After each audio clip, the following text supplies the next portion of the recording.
ये सारे लड़के थे।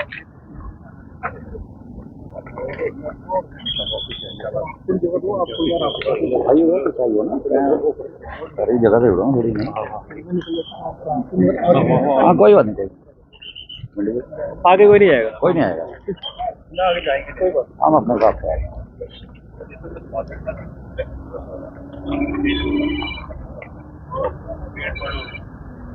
क्या नाम है बेटा?